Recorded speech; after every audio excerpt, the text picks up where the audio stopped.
السلام عليكم ورحمة الله وبركاته. ازيكم يا حبايب قلب، عاملين ايه؟ يا رب تكونوا في هنا وصحة وسعادة، اللهم امين. طبعا وحشتوني من الفيديو اللي فات لحد الفيديو ده، لانكم بتوحشوني على طول. النهاردة بقى هنعمل مع بعض الحلبة المنبتة، وطبعا كلنا عارفين الحلبة المنبتة دي ليها فوائد كتيرة جدا جدا. لو تعرفوا الفوائد بتاعتها محدش يقدر يفوت ان هو يعملها في البيت وتبقى موجودة على طول وباستمرار دايما، لأنها فعلا مفيدة للجسم جدا. هنعملها بقى بطريقة بسيطة وفي يومين اتنين بس هتلاقيها بالشكل ده.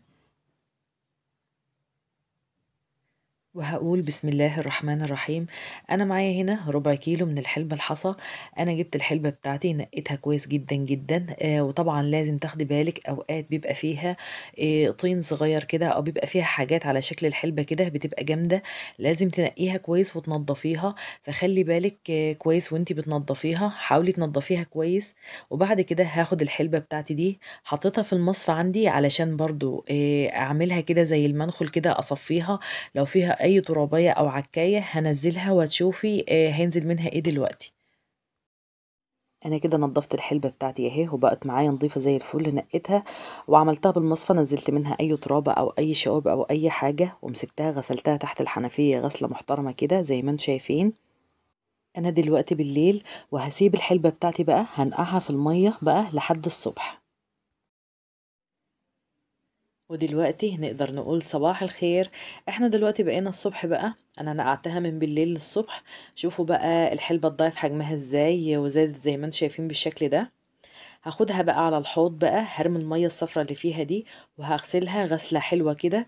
هغسلها غسلة كده حلوة محترمة، وبعد كده هصفيها علشان ابدأ ان انا احطها في الكوبايات بتاعتنا علشان ننبتها. وزي ما انتم شايفين كده، لما سبتها كده لتاني يوم حجمها اتضاعف معايا. يعني هي ليلة واحدة بس اللي بنقعها في المية، مش يوم كامل ولا حاجة. أنا بنقعها من بالليل للصبح أو من الصبح لبالليل، يعني على حسب ما انت هتعمليها. طبعا أنا بغسلها كويس جدا علشان اللون اللي فيها ده ينزل خالص وتبقى معايا نظيفة كده. وبعد كده بصفيها بقى في المصفى بالشكل ده علشان تبقى جاهزة معايا إن أنا نبتها. بعد كده هجيب الكوبايات بتاعتي دي. عندك بقى كوبايات عادية او كوبايات بلاستيك، او عندك اطباق، اي حاجة اللي انتي حابة او المتوفر عندك تعمليه. اي كوبايات عندك، ولو ممكن لو عندك كوبايات بلاستيك تنفع برضو ممكن تعمليها فيها. وهبتدي ان انا احط الحلبة بتاعتي في الكوبايات، هحط تقريبا كده لنص الكوباية كده، علشان طبعا لسه الحلبة بتاعتي هتزيد. المهم الكوبايات ما تبقاش مليانة خالص بالشكل ده زي ما انتم شايفين، علشان هعمل حساب انها لسه هتتضاعف معايا في الكوبايات. وممكن لو مش حابة تحطيها في كوبايات، ممكن تحطيها في مصفى عادية خالص، او ممكن تحطيها في قراطيس ورق زي ما تحبي. وبعد كده بجيب مناديل مطبخ زي ما انتم شايفين بالشكل ده، وبطبق كل واحد بالشكل ده وبحطه على الكوبايات زي ما انتم شايفين كده. وبعد كده بجيب مية وبرشرش كده على المناديل علشان تفضل مرطبة معايا. وطبعا كل الكلام ده انا عملته الصبح، انا نقعتها من بالليل، وكل الخطوات اللي انا بعملها دي انا عملتها الصبح. وهسيبها بقى على الرخامة، وكل ما احس ان المناديل نشفت معايا برشرش عليها كده شوية مية، معايا ازازة كده وكل شوية برش عليها شوية مية. وطبعا احنا دلوقتي بقى بقينا بالليل اهو، بدأت تنبت معايا زي ما انتم شايفين. نبتت معايا تنبيته صغنونة اهي زي ما انتم شايفين اهو.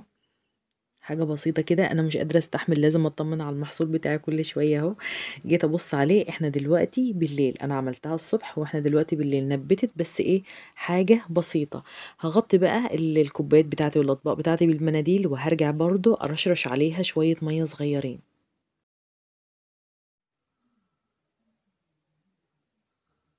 ودي بقى تاني يوم الصبح بقى، شوفوا ما شاء الله الكوباية اتملت ازاي. وتضاعف حجمها معايا، وطبعا بدأت انها تنبت تاني يوم. وطبعا هعمل نفس الموضوع تاني. هرش كده عليها مية بنفس النظام كده. وطبعا الجو حر، لو انت عايزة تحطيها في التلاجة ممكن تحطيها في التلاجة، التلاجة هتحافظ عليها وتخلي المناديل اللي عليها رطبة. هغطي بقى بالمناديل وارجع ارشرش عليها المية تاني. وما شاء الله مش هتبوظ منك خالص. لو الجو حر حطيها في التلاجة اول ما تنبت معاكي. وبنفس الخطوات برضو، الصبح تبليها مية وبالليل برضو تبليها مية. خلاص كده. وكان ده تاني يوم معايا، وبليتها ما شاء الله ما شاء الله. شوفيها بقى على بالليل في نفس اليوم، شوفوا بقى شكلها عامل ازاي. بالليل بقى كانت خلاص ما شاء الله زادت اكتر واكتر بالشكل ده، اتضاعف حجمها. بس انا بقى سبتها لتاني يوم الصبح علشان اقدر اقدمها.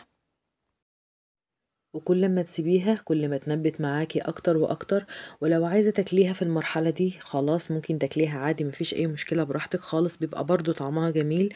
انا بقولك بالنسبة للي انا عملته، يعني هي اخدت معايا يومين، قعدت تنبت معايا يومين. يعني هي بسيطة وسهلة جدا، مفيش فيها اي حاجة خالص، بس فوائدها ما شاء الله حلوة قوي. يعني ما تفوتيهاش، هي كنز في البيت. والله الحلبة دي يا جماعة في البيت كنز، وحاجة بسيطة خالص ومش مكلفة خالص خالص. بصوا بقى ما شاء الله. حتى المناديل اللي على الكوبايات اترفعت خالص لان حجمها اتضاعف معايا، وكل ما تسيبيها كل ما تزيد معاكي اكتر. وعلى فكرة طعمها حلو قوي، مش مجرد ان احنا بندور على الفوائد بس، لا بالعكس ده طعمها جميل. عندي بقى شوية ترمس بقى، حطيت جنبها كده شوية ترمس بقى وعصرة ليمونة. الله الله على الجمال بجد، ده المزاج العالي. اللي انا بعمله على طول كل كده ما يجي لي مزاجي كده، شوية الترمس وشوية الحلبة كده مع بعض كده بوفقهم مع بعض، حاجة في منتهى الجمال. وتعالي بقى يا ست الكل هقولك على شوية فوائد حلوة كده للحلبة. الحلبة تعتبر أسرع علاج للأنيميا على وجه الأرض. كفاية كده إن انتي تاكلي معلقة حلبة مرتين تلاتة كده في اليوم. طيب هتقوليلي ريحتها وحشة أو بتعمل ريحة عرق وحشة، هقولك لأ. الحلبة مثلا أول يومين تلاتة كده بس بتعمل ريحة، بس بعد كده خلاص ما بتعملش أي ريحة خالص. يعني إيه؟ يعني ممكن واحدة لسه والدة، فبنلحقها بإيه؟ بنلحقها بالحلبة، مش بنلحقها بالشيبسي ولا بنلحقها بالبيبسي خالص. الحلبة بتخلي الجروح بتلحم بسرعة، وبتعالج كمان ما يسمى بسكر الحمل. وأجمل وأسرع علاج للسكر هي إيه؟ هي الحلبة. يعني لما نسمع إن الحلبة بتعالج الأنيميا والسكر والجروح، يعني تعتبر كنز، تعتبر كنز مخفي في البيت وإحنا مش عارفين قيمته خالص. وبرضه مفيدة للرضاعة، بتزيد من لبن المرضعات. فالحلبة ليها فوائد كتيرة جدا جدا جدا، وإحنا محناش عارفين بقيمتها، وموجودة تحت إيدينا في البيت ومش عارفين قيمتها خالص. يا رب بقى الطريقة بتاعتي تكون عجبتكم. بصوا بقى الحلبة بجد شكلها عامل ازاي، طعمها وشكلها حكاية، مع شوية ترمس بقى وليمونة. طريقة الحلبة المنبتة بقى اللي ما اخدتش معايا يومين، حاجة في منتهى الجمال والحلاوة. بألف هنا على قلوبكم يا رب، وكل سنة وانتم طيبين. والسلام عليكم ورحمة الله وبركاته.